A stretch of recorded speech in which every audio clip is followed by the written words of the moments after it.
All right, so first things first, we're going to get into the introduction of the credit system. And this is module 1. So what is credit? So credit is nothing but the confidence in a purchaser's ability and intention to pay and entrusting the buyer with goods and services without the immediate payment. So companies use credit reporting systems and credit reports to track all of this data and determine if they'll give you credit, grant you a loan, or how much interest they'll charge whenever you're looking for any loans or credit or anything of that nature. So creditors, these are your lenders, merchants, and service providers.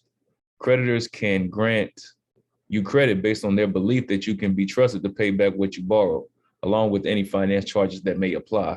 And the finance charges are actually based on your credit worthiness. So here's a simple formula. If your credit score is high, usually your interest rate will be low. If your credit score is low, your interest rate is going to be higher.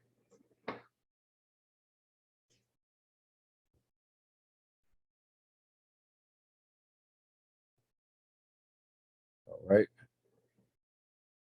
Consumers versus person. So a person is any individual, partnership, corporation, trust, estate, cooperative, association, government or governmental subdivision or agency or other entity. Now,